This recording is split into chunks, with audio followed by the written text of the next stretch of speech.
there will always be resistance. The next battle will always be near. As long as you have everything, there will be those who have nothing to fear. And little by little, or maybe all at once, you will lose. Because our future is not yours to choose. Welcome to Voices of Resistance. You are listening to WRUULP, Savannah, Georgia, 107.5 FM, WRUU.org. We are Savannah Soundings, community radio with global soul. The viewpoints expressed in the following program are not necessarily those of WRUU, its license holder, or the staff. I'm Barbara Humphrey. And I'm Albert Strickland. Co-hosts of today's show. Voices of Resistance is a project of the Savannah Justice and Peace Collective. We give voice to resistors who have no voice in mainstream media and present a wide range of issues that affect us all. But there will always be resistance. The next battle will always be near. As long as you have everything, there will be those who have nothing to fear. And little by little, or maybe all at once, you will lose. Because our future is not yours to choose.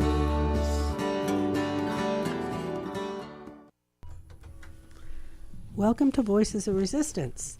Joining Barbara, Albert, Phoenix, Jack. Yes, we have Jack Fawcett with us today to shed some white light on the power of the Red Scares, exposing the lies, deception, and fear-mongering that gripped, and we believe still grips, the United States. Today, September 27th, 1954, the U.S. Senate Permanent Subcommittee on Investigations of the Senate Government Operations Committee issued a report recommending that the chair, Senator Joseph McCarthy, be censured for conduct that went contrary to senatorial traditions and brought the whole body into disrepute. What Senator McCarthy had done over the past 4 years in tandem with the House Un-American Activities Committee to bring about this vote for censure, what had they done? Before we get into a lot of today's show, I'd like to just take a moment just to talk about the Take the Knee movement, which is what I call it, that started last year when Colin Kaepernick, quarterback for the San Francisco 49ers, protested the oppression of people of color in the U.S. by sitting during the national anthem during a preseason game, which sparked a wide variety of actions and reactions across the U.S., reaching to the current frenzy. I'm not going to stand up and show pride in a flag for a country that oppresses black people and people of color. To me, this is bigger than football, and it would be selfish on my part to look the other way. There are bodies in the streets and people getting paid leave and getting away with murder, which is exactly what's happening, and this current situation is being ripped up into a frenzy by a lot of people. And the purpose of today's show is to talk about where we are today, to talk about Take the Knee and other things that are happening today in the U.S. and how we got here. We'd like to start today's show with where we are today, this moment in time, especially concerning top stories that highlight fear-mongering, whether it is the new Red Scare with Russia, China, Venezuela, Cuba, North Korea, etc., or racism and extreme and very dangerous nationalism on the rise. This Kaepernick, this Take the Knee movement, has been very important to me since it started. I think we all should do it. I think we should teach our children to do it. I think we should do it publicly without shame. We should express our feelings about this situation. We should show our support for people of color and for especially like BLM and Occupy and all these things where there are emotional issues involved that reflect on the rights of people to actually live lives and not fear the state, which is actually the condition we're in right now. It's like the state is amassing on the border, and we are standing here watching it happen and not doing anything. And I think it's time we do something. Now, I understand that taking a knee is a minor thing, but it's expressive, and it evokes reactions, as we're seeing, even the president. The thing that bothers me about this, though, is that there are people about who are trying very desperately to change the focus of what Copernic did, and they're trying to move it towards the ouster of President Trump. And he's not the issue, no matter what he says or what he does. With taking the knee, it is the people reacting to racism, to murder by police in the streets of people that shouldn't be, arresting people, doing things, bringing about this police state that we need to be very careful and mindful that this is happening. And taking the knee is an important part. I haven't said the Pledge of Allegiance or stood for the national anthem in a long time. I've had some creative ways not to do that, but we should all be just avoiding doing that. We shouldn't be supporting this type of state. In fact, we have talked, and maybe we can bring this to fruition, about gathering a group of people in a boombox and going around Savannah, playing the national anthem while we get on our knees. No shouting, no chanting, no yelling, just a silent, on our part, protest on our knees while the national anthem is playing. And if you might be interested in being part of that, please visit our Facebook page and let us know. We'll be more than happy to respond to you. The other current event that we think we feel we absolutely need to address before we to the Red Scare, because this is all connected, and as you listen, I hope you will understand the connections, is what's going on right now in Puerto Rico. Shamefully, Puerto Rico is kind of being left out in the wilderness with no power, no water, very little food, and cut off from aid, cut off from an access to aid. We discovered a Merchant Marine Act of 1920, which controls U.S. ports, who can come into U.S. ports, who can unload, who can load. And this act from 1920 is being used to prevent the aid that Puerto Rico so desperately needs after being hit by two major hurricanes.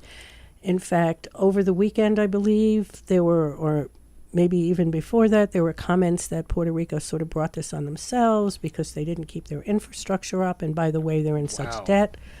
Well, guess what? You don't bring major hurricanes on yourself, and probably the best infrastructure in the world could not have withstood those two hurricanes. And when we saw videos today of the massive devastation of these fields for energy and power, in fact, we talked about it earlier with Jack in Phoenix, about the 3 to 4 months before they'll even have power in Puerto Rico, and the food and things, and it's not being allowed in. I know that the president said today that the FEMA is doing such a great job on the ground in Puerto Rico, but I think to the average Puerto Rican, power and food and aid and empathy working together is more important than building a few tents and structures or whatever they're doing, because he didn't elaborate on anything that they were doing. It's kind of like the Bush with the brownie, you're doing such a fine job today.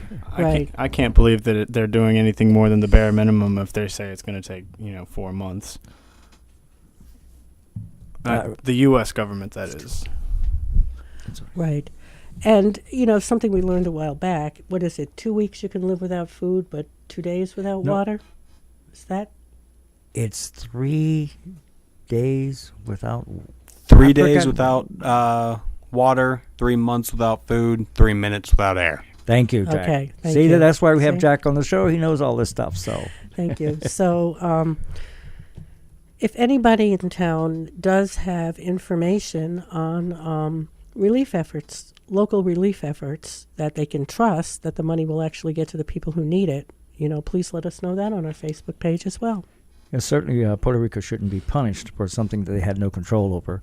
And the fact that they're in debt to us and to Wall Street, it's not as though they're, because this act makes it almost impossible to live in Puerto Rico, because it costs a lot more to live there than it does in the U.S. when it's not that far. But because of these acts that we put on Puerto Rico, and even if these ships were being allowed to bring in, which the president and they've denied the access, if they brought them in, they would still, the charges for doing this, it would be put on the people of Puerto Rico. Right. which already in enough without adding more debt or more trouble to this thing. So we're going to have to watch it unfold, and hopefully we can actually make some difference here. And one wonders if Puerto Rico is being punished for its move to independence. In fact, that, in my estimation, would be the best move they could make. You know, they really need their independence. I know every time it comes for a vote, it's voted down.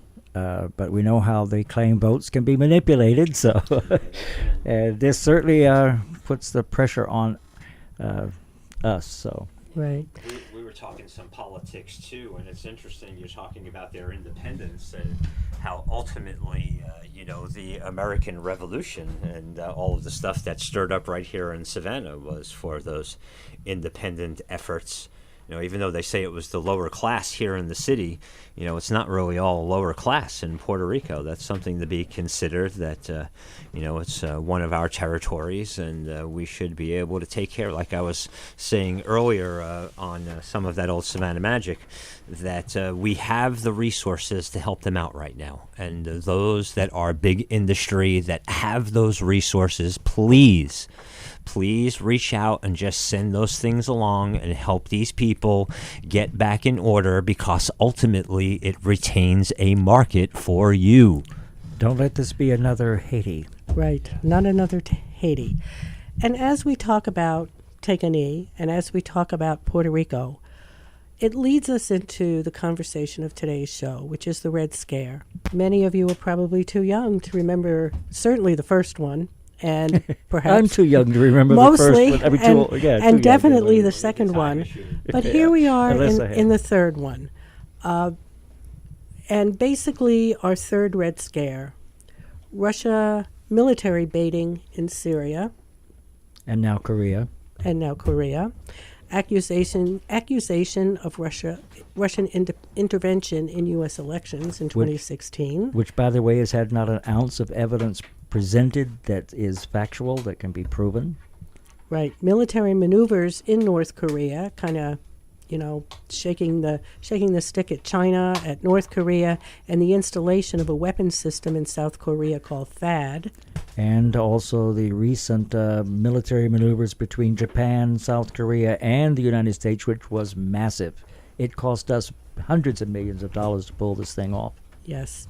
Demonization of countries such as Venezuela, Philippines, Cuba, Chile, the first 9/11, and much of Central and South America, also Africa. And the installation of the fascist government in the Ukraine. Yes. And I said the Ukraine. Actually, it's Ukraine. And the buildup of NATO and military operations near the Russian border. Which has also been massive. If you've been keeping in the news about what's been happening over the last year with all of the NATO movements, the massive buildups along the Russian border, and you probably heard this, read about the how dare Iran put their country near all our installations. Well, the same is true with Russia. How dare they move their country near all of our bases. Having 800 bases, it's kind of hard to put your country anywhere in this world that you're not near one of our bases. So. Yeah, we like to speak about Russian aggression when their ships move by ours, but what we don't notice is they're right next. Our ships are basically in Russian ocean. Yeah, we know about that. Yes. Here we are, keeping out the Reds, trying to keep the communists in order. Yep, that third Red Scare. The third one. So in case you're wondering what the Red Scare is, we're going to start with a little history, as we very often do on this show, a little history lesson. I think that's always do, isn't it? Yes, I think we always do that. So what is the Red Scare?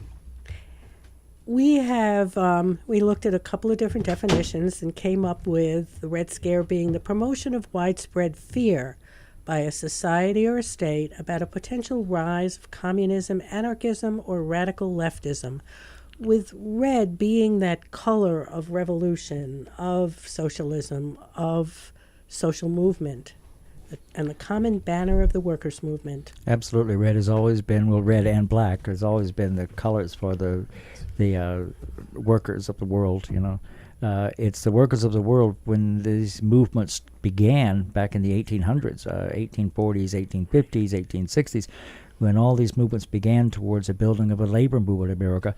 the industrialists and the capitalists realized that they were in trouble because people really needed a means to live, and they were denying it. So while they were paying pennies on a dollar for the work you were doing, they were actually benefiting and living off the sweat of your brow and the strength of your back. They're building mansions and cruising the world and spending time with kings and queens in Europe during this 19th and 20th, early 20th century. So 1948 was kind of a landmark year. 1848. 1848. 1848. I'm sorry, 1848. Yeah. Not only did red become the color of revolution, but 1848 was also known as the year of revolutions, the spring of nations, the people's spring. I like that because I remember the Arab Spring just a few years Yeah. ago, you know. This was because of large-scale revolutions and attempted revolutions, which happened all over the world at the time, and in countries that were divided by oceans even. But the concept of wanting to be free from the oppression that was happening, particularly with industrialization, was becoming so prevalent within human society that all at once, in 1 year even, a lot of these countries were trying to break free from it. Now, a lot of these revolutions were counteracted very quickly, and within a year's time, those countries reverted back to their capitalist states. But there's nonetheless, there was this time of great upheaval where a lot of people were sick of it. Also the same year that the Communist Manifesto came out. That's right. 1845. An amazing year. Coincidence? 1848. Yes, 1848. actually. 1848. Well, not really. Not really. I wouldn't say it's a coincidence. Karl Marx was trying to unify with the Communist Manifesto. He was trying to bring together like a lot of these different people. They called themselves socialists. They called themselves communists. They called themselves social Democrats. All these different things. And I think Karl Marx, writing the manifesto, and those who worked with him, were really trying to sort of codify some of these terms and have a more unified horizon for everybody to be going towards. Part of the problem I have is that when people hear the word the Communist Manifesto, the first thing that comes to mind is Lenin, Stalin, Mao, and the communist parties that were established in the 20th century, which is not true in the least. There was no communist party in the sense of a nation state or anything. They weren't trying to do that. But what they put out was a People's Manifesto. You know, so that's the way I see it, and I'm always right. That's right. I? Think when you say communism, think about the commons, Communities. community. That's right. Communication. There Yeah. you go. Yeah. But now we think of red as in Soviet Russia or communist China, which is really, don't look at Marx that way, because Marx had no idea that these things would develop. That's not his goal. Right. His goal was to offer a solution to the workers for the Industrial Revolution, which was very much so industrialists were really making money hands over fist off people's backs, and that wasn't a good thing. That was Go ahead. Oh, he referred to it as workers' alienation, which was essentially that people were working on goods that they weren't able to afford themselves. That's right. Yes.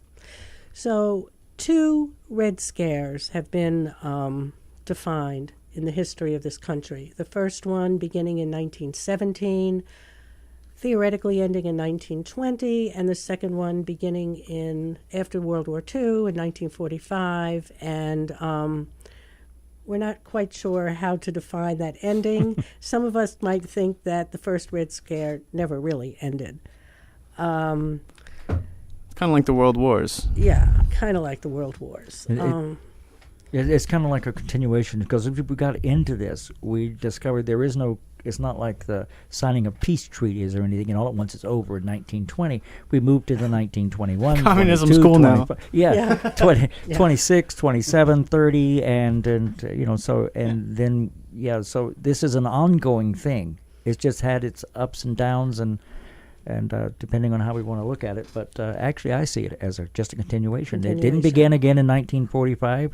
The only reason we claim that it, in my book, they claimed that it began then is because the World War II was over, and we didn't need the Russians anymore to win the war for us. We could do it on our own now. We could create our own wars and win them, which we Right. haven't done successfully yet. So, And keep in mind that part of the definition of the Red Scare is a hysteria, an attempt, a fear-mongering hysteria. So while there's always been this enemy out there, this enemy of capitalism and the American way.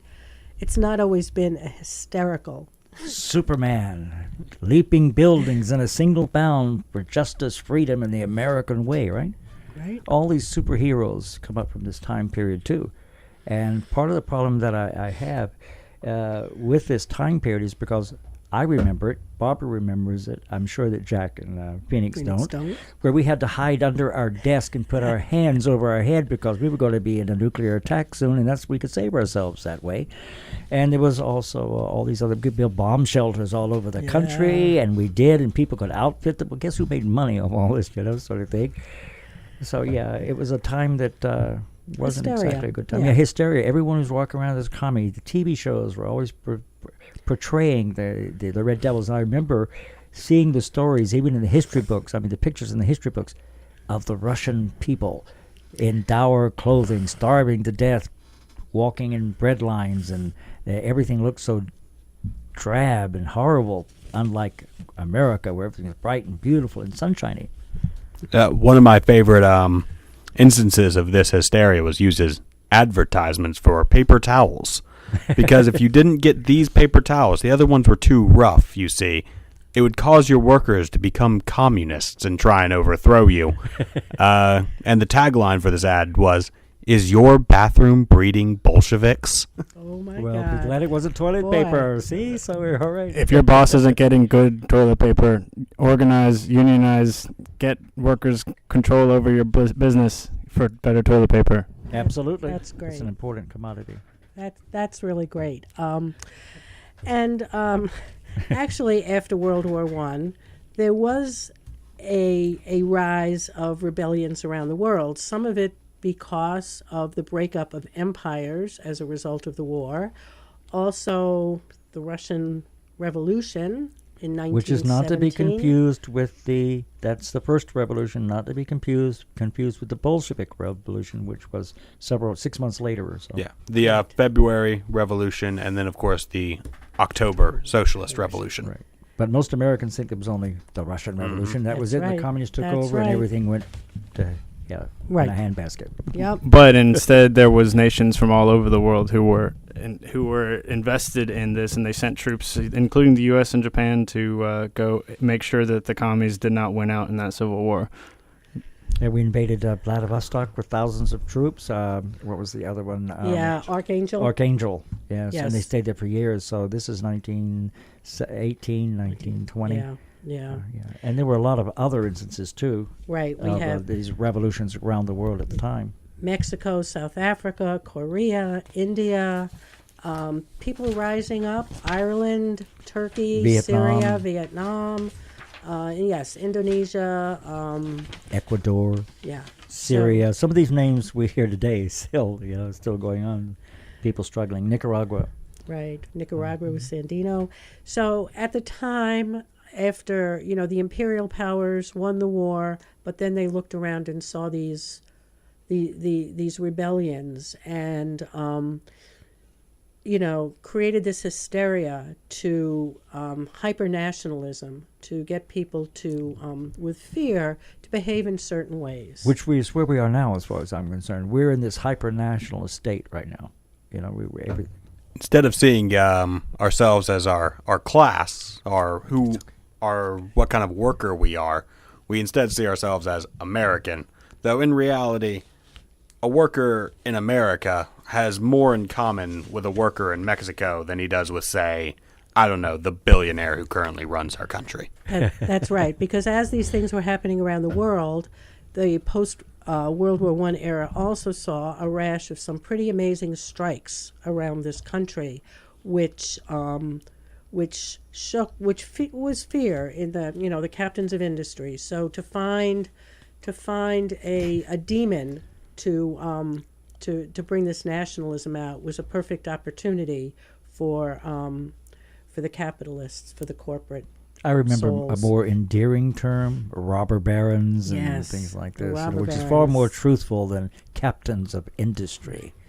But That's Yeah. what we're taught in school. Right. It's also worth pointing out too, because this was also happening in Italy, where a lot of this unrest was happening around this time, and in the 30s, we had that they were able to take advantage of the unrest, which was caused by the strikes. The strikes caused a lot of people to be unsure about the economic future. And so Mussolini and his Nationalist Party specifically used that and this like anti-leftist sentiment in order to gain support to supposedly provide a solution that would, in theory, fix everything. And we see how that went. This is a common thing, though, in Red Scares all over the world, not just in this time in history, but we have a regular.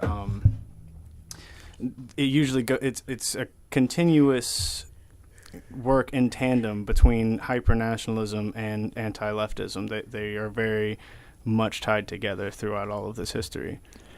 I've always liked to pull things together by dates. I know in school they say, don't learn the dates, it's not really important. Well, to me it is, because it tells you what's happening around the world at the same time. 1920 here, 1920 there. What's going on that might be similar, that might be important for me to know. So when you look at all of this, we've got these 19, 17, 18, 20 revolutions, and we've also got at the same time a vibrant, radical labor movement forming in the U.S. that had been forming for like 50 years, but had reached a pact here that actually brought in the Wobblies and the formation of unions, not as we know them today, but as they should have been. So, As they should be today. Yeah, where they worked for the people and not the corporations themselves. Yes, the one in the IWW ran Seattle for 5 days, and the Battle of Blair Mountain, which is named well because it was in fact a battle.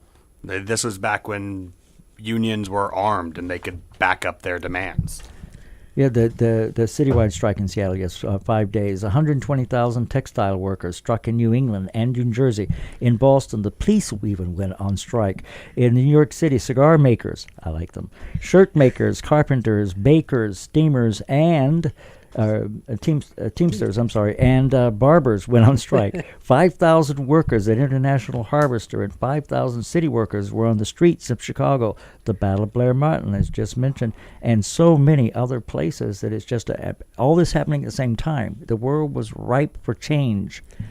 And as the world was ripe for change, the governments who opposed change created this hysteria and used it as an excuse to enact laws outlining advocacy of violence, putting fear in average people. If you do this, here would be the consequences. So there were free speech limitations, aggressive police investigations of persons accused, jailing, deportation, etc. This was also a time, of course, in America when immigrants were coming over in droves, particularly the newer immigrants from Southern Europe. And the government crackdown, the hysteria of the Red Square was an opportunity for government crackdown. Yeah, and they didn't distinguish between communist, anarchist, socialism, or social democracy. It was all one thing. You're the enemies of industry and capitalism and capitalist, and you can't have that because that means they might be put out on the street while the workers actually enjoyed some of the fruits of their labor for a change. Well, this is actually it's worth pointing out, I think, that these immigration communities were often huge sources of leftist ideology because these people were a lot of times left to their own devices, and that's a good way for people to be able to survive is to work together. So when people are working together for their own survival, it creates a system very much like what we would call communism. And it's like this sort of ideology of working together and things, but it was successful. People were able to care for themselves in these large groups, and that made it very easy to demonize them as communists and as immigrants all together at the same time. The common phrase you hear today, they're just not assimilating is the problem. That's right. They're not taking those American values of ruggedness and individualism and not asking questions and just doing your job. And not surprisingly at this time, there was also a rise in racism. The Ku Klux Klan was revived and spread north. So, In fact, some of the biggest Ku Klux Klans in the nation were in the northern states, like Indiana and southern Ohio, and even places we think of as progressive today, like Oregon and Washington, Yeah. which actually white nationalists are still very powerful up there. and what was it about the Soviet Union? What was it about communism that scared the U.S. so much, the powers that be? What was it a threat to?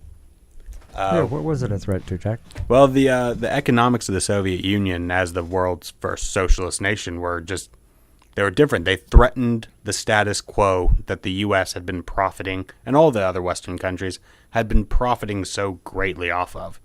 Here was a system that wasn't for a very small group of wealthy industrialists who owned everything, but was instead for the workers themselves, who the idea was could manage their society and their resources themselves instead of by a few people for a few people. Actually, I'd like to emphasize the distinction, though, between the use of the word communism, little c, and the word communism as we see it today, the big C, the Red Scare itself, the Soviet Union and China and North Korea and Cuba and all these places. There is a vast difference between the ideals and the idea. Well, because even if you had asked the Soviet leadership, they would have said, no, our system is not communist. We still have a state. We still have money. We're socialist. Our ideals are communism, but we're a socialist system. And even that much, even just a change to socialism, which is not even the most radical part of the philosophy, was still terrifying to the status quo. Yep. Yeah, I mean, here we have a system where people can, if they can prove that, if they can succeed with this experiment and show that people can have the means of production for themselves, then that would show that the powers that be weren't needed anymore, which they definitely couldn't have. And it's also worth noting, too, that, of course, like, while they weren't communist, it definitely helped those interests to say that they were communist, to make people, to demonize, like, these ideas. So, like, whatever one thinks of socialism, if there were any problems and it wasn't working out, they could say, see, look, this is how bad communism is. This is the disparity that will bring you. And it's still just misinformation from the McCarthy era. Yep. And clearly, as private property and rights of private property are growing in the United States, looking at a political system based upon community, based upon the commons, was a threat to this system. And then just the size and reach. I mean, when it was just Russia, it was one thing. But as independent countries joined this union, this Soviet Union, you suddenly had a huge mass, a geographic mass, and very strategically located. So, you could imagine from the U.S. government point of view that this posed an incredible threat. And to use the fear to raise the bar of nationalism. And plus the resources consumed that should be ours, that now belong to someone else, oil and all the other resources that we needed, were now being garnered by this large monolith state. The resources of the land were being used by the people who lived on that land.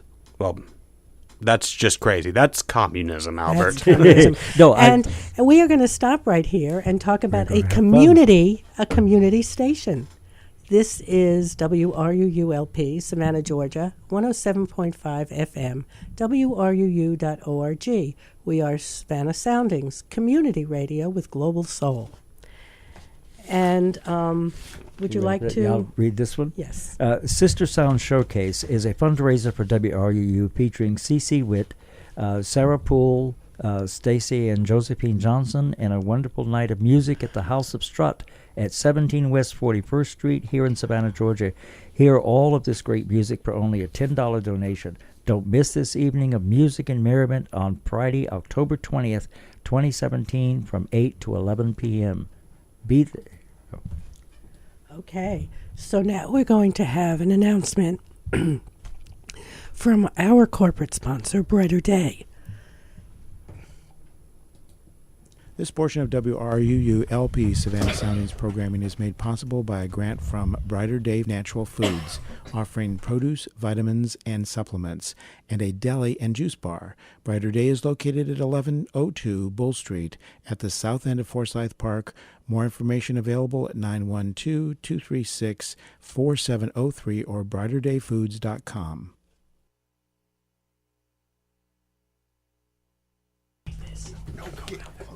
As a business, you enjoy our programming on WRUU-LP. Please support the station with a donation. Let your customers, neighbors, and friends know that you share our vision of building a thriving community based on diverse, vibrant radio programming. As a business partner, our listeners will know you support Savannah's only broad-based community radio station.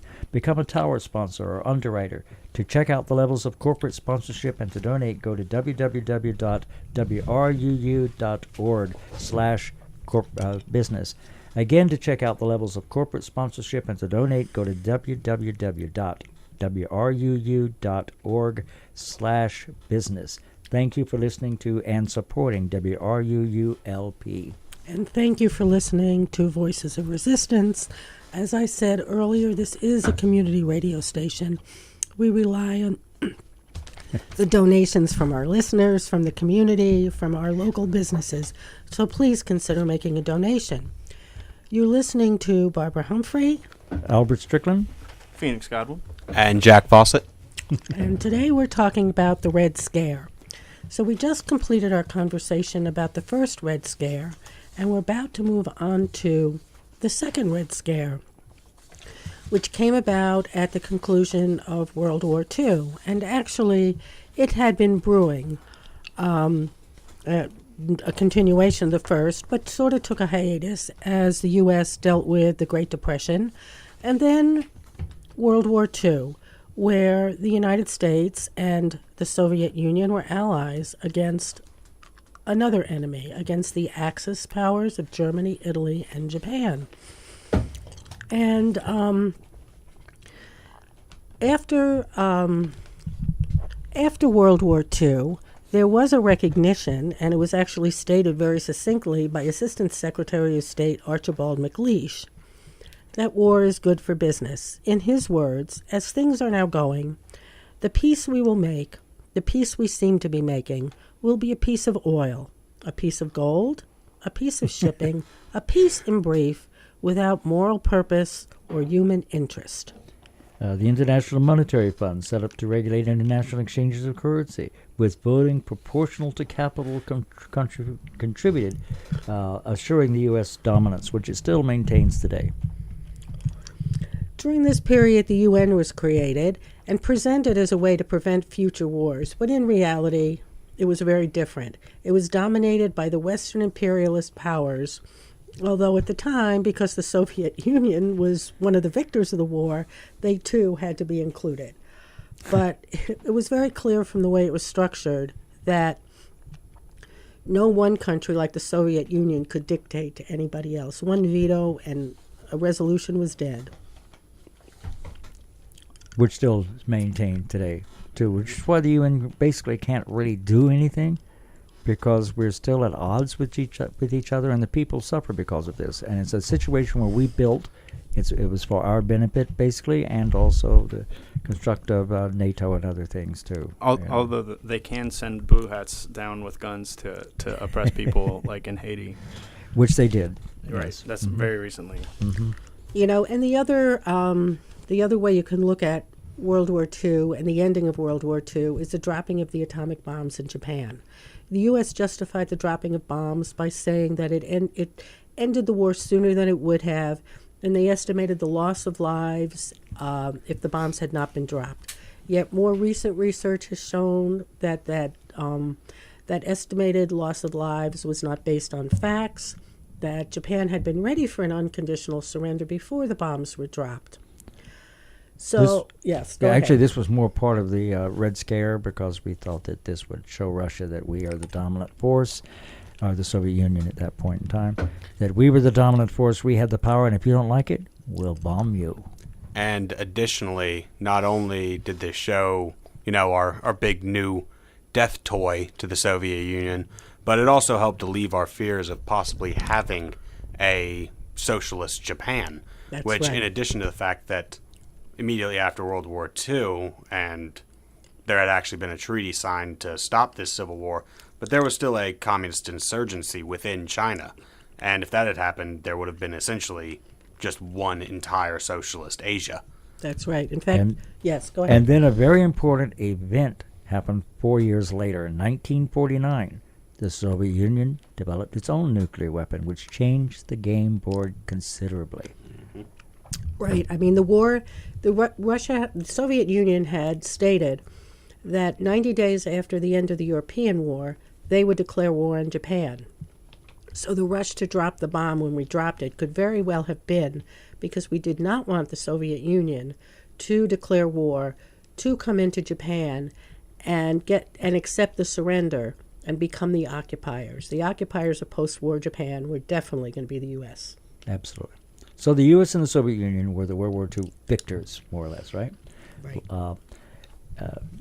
Part of that victory, though, was not a victory for the world. It was a victory for these two superpowers at the time, or a little bit later. Both developed the powers. And what came of it was something that was more horrible, I think, than we could have imagined at the time. Because now we're in a contest for what everyone seemed was a domination of the world.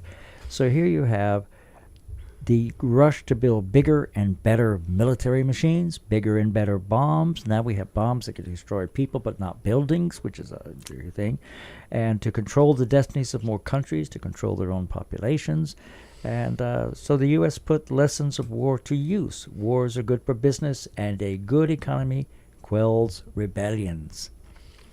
If people have jobs and people have food in their stomach, they're not going to bite the hand that feeds them, even if that hand is actively jerking their leash. That's right. Which is one of our problems right now in the U.S. That's right.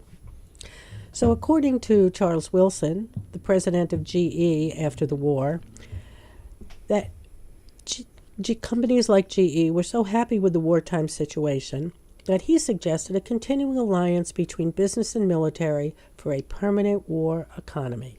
And he got it. Wow. Sound familiar to the present day? Here we are. And the president at the time, President Truman, responded by creating an atmosphere of crisis and Cold War, presenting the Soviet Union as not just a rival, but an immediate threat.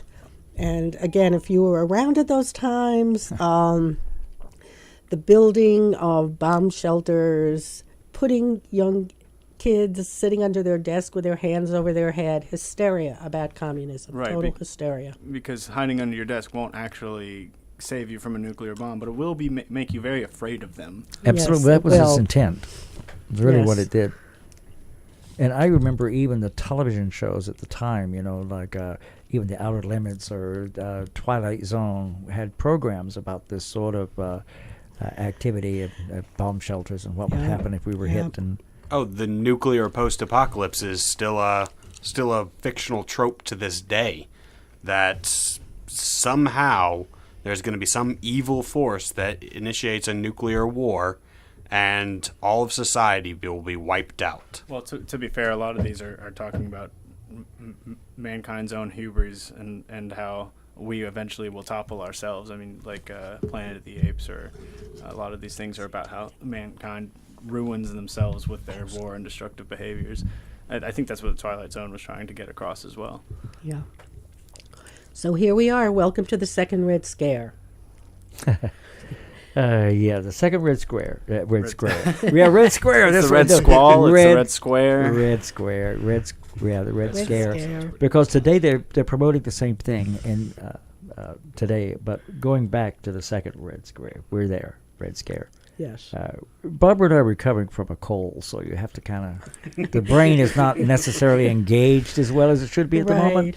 But, or the voice. or the voice, yeah. Yeah.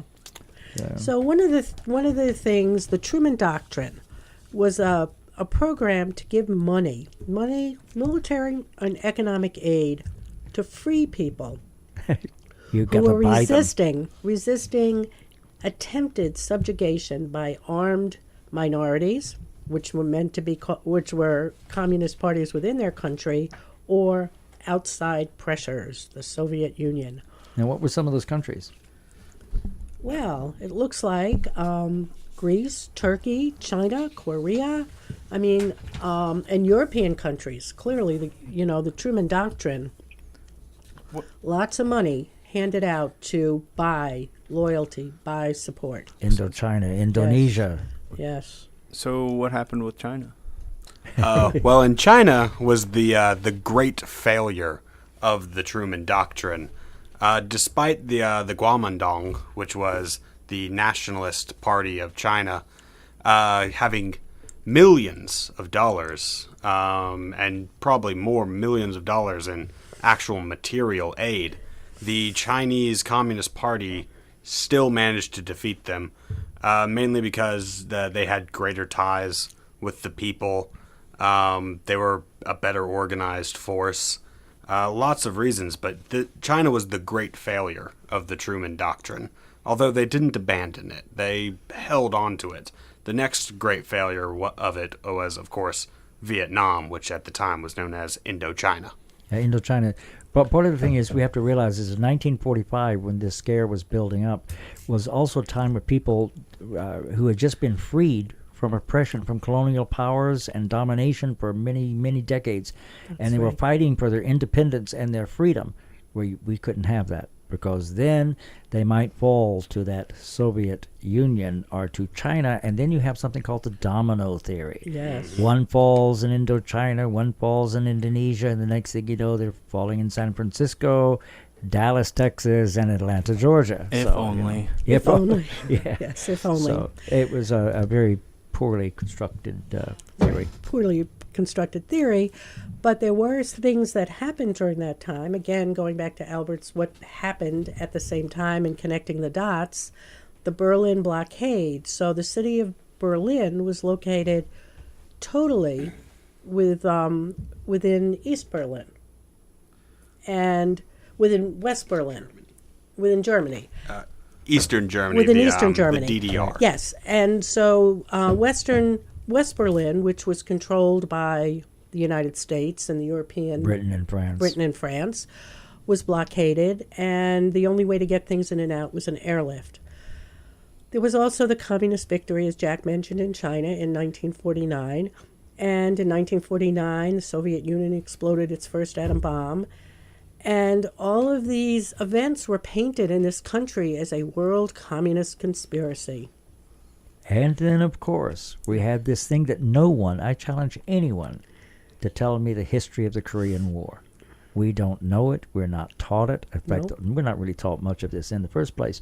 The Korean War began in 1950, so it says, And how did it begin? What happened? That's another show. We won't get into that today. We still have a lot to go. Right. But it is something that we should know more about, because it cost us a lot of lives. It cost us a lot of things. And it set up Vietnam and Indonesia and so many other areas of the world. So it is relevant, though, to tying in. yeah. You're talking at the beginning of this program about tying in these current events with the Red Scare stuff, and that is a very relevant part of it. It is. Yeah, absolutely. And at the same time, again, in this Red Scare, this hysteria, this fear-mongering, we have President Truman issuing an executive order requiring federal employees to take a loyalty oath, and a program to search out any infiltration of disloyal persons in the U.S. government. And if this sounds a little bit like Nazi Germany, it certainly was. The House Un-American Activities Committee, better known as UAC, was created in 1938 to investigate alleged disloyalty and subversive activities on the part of private citizens, specifically those having communist ties, although they certainly did go into other areas. Especially anarchist ties. We had Charlie Yes. Chaplin being kicked out. We have, Right. And I think they also helped, they also were involved in the creation of the internment camps for Japanese citizens during World War II. During World War II in the Western states.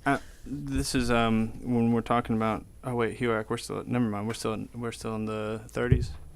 Oh no, 30s, we're in 40s, 50s. We're- Okay, because also I We're wanted to kind point of- out the lavender scare, which is also an important part of this as well. Actually, yes. Yes. That was against homosexuality, but similar concept. And McCarthyism pushed this agenda for the nuclear families, and so like having immigrant housing where people weren't part of the nuclear families, having relationships that were not conducive to the nuclear families, things like this were very, very demonized and villainized within society. And at this time, there was the rise of Senator Joe McCarthy and McCarthyism, which many of you may have heard of. He had a very famous speech in 1950, a Lincoln's Day speech, where he waved a piece of paper in the air and claimed that he had the names of hundreds of people working for the State Department who had ties to communist Russia, who were spies, who were, and this speech was picked up by the media, and, overnight he became a household word. Well, one thing we have to remember, too, is at this point in time, this is also the beginning, or shortly hereafter, the beginning of the Civil Rights Movement. And what did they do there? Who was Dr. Martin Luther King? He was a commie. And McCarthy, we didn't get into this, but McCarthy had a counterpart in the FBI. Mr. J. Edgar Hoover, I think was his name. Yes, I think so. Mm-hmm. Yes. And between the two of them, they had their lists, and they ruthlessly went after people with accusations. They conducted hearings. They, are you or have you ever been a member of the Communist Party? And when people were brought before the HUAC or the McCarthy hearing, they were told, save yourself, name names. And some of them did. And you have a them list did. here. Yes, we have a where is list that list, here. Here is of this some of the list. people. It's an amazing list. Helen Now, Keller. listen to some of these names because these were a shock to me. Yes, Helen Keller, who was, she certainly was a radical political thinker of her time. Leonard Bernstein. Yeah, the Philharmonic, all at once Philharmonic. is now a communist organization as That's far as right. they're concerned. Of course, and Burl Ives, for all of you who remember Burl Ives, now Burl Ives actually caved in and gave names, but still it was a lot of pressure put on these people and their livelihood. But Burl Ives, if everybody remembers Burl Ives, the children's singer from the 50s. Right. The Big Rock Candy Mountain? Yeah. Was that him? That I was thought him, so. I think. And one of the names it's claimed he named was Pete Seeger, who was blacklisted, who stood up proudly and said, he was not going to name names. He was held in contempt of Congress. He was sentenced to 10 years in jail, but the conviction was overturned. But still, he was pretty much a prisoner of the Southern District of New York. I don't know if anyone you know. I know you don't. Artie Shaw. The name's Come on, yeah, it's very okay. Big band. Yeah, big band. There's also an interesting one on this list, Nancy Reagan. Yeah, Yes. Nancy Reagan. Nancy Davis at the time. Yeah, before she married Ronnie, and he was president of the Screen Actors Guild, I think, at the time. So when this happened, she went immediately to him, and all at once, this was another Nancy. Different Yeah. Nancy Davis. Imagine that. Ronald Reagan also testified in front of it, but he didn't have to get called in. He volunteered to start naming names. Sure. Classic Reagan. Yes. And the thing is, none of this required proof. All you had to do was just say the name. Accusations. And you were watched. That's all. and- You might have gone to a meeting at somebody's house, had a conversation with someone. I won't say sent an email because clearly it was before the email time. Wasn't You Ernest didn't post on Facebook. Wasn't Ernest Hemingway the one who was convinced that the government was following him and trying to learn stuff about him, and then he killed himself, and then they found out actually that yes, it was one of these writers. I thought it was him. I That, don't in fact, he remember that was one. being followed. We didn't come across that one. I We don't didn't think. come across that, but we certainly can look into it and get back to Absolutely. everyone. Yes. Charlie Chaplin, Zero Mostel, if you remember, a funny thing happened on the way to the forum, and what was the other one with? Charlie Chaplin was an anarchist. Yes, he was. Well, he was very proud of it, so. Yeah. Yeah. Orson W.B. Welles. Du Bois. Yeah. Langston Hughes, which Langston is Hughes. quoted often today. He's a very important person in today's culture, and Yes. he was on their list. Yeah. Orson Welles. Any of you remember or have ever heard War of the Worlds? Boy, These are Lucille pretty. Ball. For all of those who Lucille love Ball. Lucy. Hey, come on Yes. now. This is really good. Albert Einstein, Allen Ginsberg, Lillian Hellman, Lena Horne, Sam Jaffe, Danny Kaye. Come on now, Danny Kaye. Dorothy Parker. Well, okay.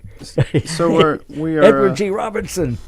We're coming up on the last 5 minutes Yes, of the we show, are. Yes, and we are. I think it's very important to kind of tie this in. We were talking about Yeah. the modern offense. One of the things that I see with the Colin Kaepernick story and why it's relevant to all this is because the response to this has been one of nationalism. That's right. It's been one of extreme nationalism, even as far as even the military spending lots of money on advertisements for the NFL to do their part in protecting the national image. And this is, I don't know, it's problematic because this extreme nationalism will lead to more of these problems of like anti-leftism, and It's honestly getting to the point where they've done their propaganda job so well, they won't even have to mobilize, repressive state forces, except in the most extreme instances. It seems the good old American public is taking it upon themselves to demonize these people. Where we have current phrases like "see something, say something," which reminds me of Nazi Germany or repressive, tyrannical states. You also have things today where they are promoting dissent is disloyalty. You cannot disagree, and that's becoming more and more prominent almost every day. The fact that dissent Right. is And two things. disloyalty. Two things that, yeah. In fact, the FBI, the FBI, in one of their things, their pamphlets they put out was that any dissent is, what was it? It's a mild form of terrorism, or low-level terrorism. Low-level terrorism. Any dissent, doesn't matter what Any it is. dissent. And two things that came out of the Red Square. Adding In God We Trust, Red Square. Adding, Red Square. Red Scare, yeah. adding In God We Trust to our paper money, and Under God to the Pledge of Allegiance. And those seem rather innocuous, but they have been used in more recent times to prove that we are a Christian country. We are founded by God. God blessed America. And in fact, those are very recent additions. And there was truly a point, the communists were godless and we were. Yeah, that was the Good big thing. Christian Americans. Yes. I'm a Vietnam vet. One of the things we were taught is you've got to kill those godless communists. That was the thing. And that was actually said by a priest in church in Vietnam. You've got to kill those God. That's our God-given duty to make America, make the world safe. actually the church gets behind these, and in different examples of history, the church has gotten behind these movements quite a lot. When I mentioned Italy earlier, that was definitely an example where the church was on the side of the fascist uprising. That's right. And if you think that this is just history, thousands of people were brought in, were accused, were brought in for questioning. Thousands of people lost their jobs, lost their homes, lost their families. People went to prison. People were executed as spies. Ethel and Julius Rosenberg, those are names you should look up. There were serious consequences. And as we look today to facial recognition, being denied access to a plane when you're going to fly somewhere, all of these kinds of things have their basis in this history. We are actually becoming very much a police state. And in fact, I'm qualifying that because I'm not sure that we're not halfway there. You can't walk anywhere without your picture being taken. You've got to have ID for everything. It's becoming more and more difficult. Money is, you've got to have a credit card or something, and you've got to have all this stuff. It's a way of controlling people. It's a way of monitoring everything that's going on. Monitoring, that's why we appreciate WRUU. We can actually say something here. Yes. For the time being. Police can approach people Forever. Police can approach people, and you're forced to interact with them on their terms, That's which right. is part These of the description of a police state. And they have That's right. tanks. They have tanks We now. are They walking have the tanks. door. Grenade though. launchers. That's right, grenade launchers. So I really want to Absolutely. press the idea, though, that we are fast becoming, if not already, well advanced into the police state. That is a very important thing. That's we all another need show, to be though. taking. Yes, it is, because this one's almost gone. Right, this one's almost gone. Unfortunately, because So we've think got another about- hour. Yeah, so think about today, September 27th. At least there were some brave people who stood up and said, okay, Joe McCarthy, we have had enough. And now today there's some brave people kneeling and saying we've That's had right. enough. That's Support right. Kaepernick. Take the knee. I want to push that in Savannah. Take the knee. Take the and knee. take the knee not to get rid of Trump. Take the knee to where Kaepernick really started from. Don't let it be usurped as a That's right. political motive, because it is a society, it's a social Stand movement. up to racism. That's right. And So- to people being Yes. abused. Yes. We would like to leave you with a quote from Edward R. Murrow, a U.S. broadcast journalist who had been with CBS, who produced a series of reports that actually led to the censure of Joe McCarthy, and signed off his broadcast with a very famous tagline, "Good night and good luck." It was a wonderful movie, and he was a pretty amazing person. I wonder if there was an Edward R. Murrow today, which mainstream media company would actually hire him, would actually let him go on air? None. Or would He'd he be have here. also be sent? He would be at WRUU. You are right. Okay, the quote is that we must not confuse dissent with disloyalty. We must remember always that accusation is not proof, and that conviction depends upon evidence and due process of law. We will not walk in fear one of another. We will not be driven by fear into an age of unreason. If we dig deep in our history and our doctrine and remember that we are not descended from fearful men, don't live your life in fear. Yes. Next week, we're going to talk about abolishing the prison system. Ooh. Stay tuned. And more trouble after that. WRUULP, Savannah, Georgia, 107.5 FM, WRUU.org. We are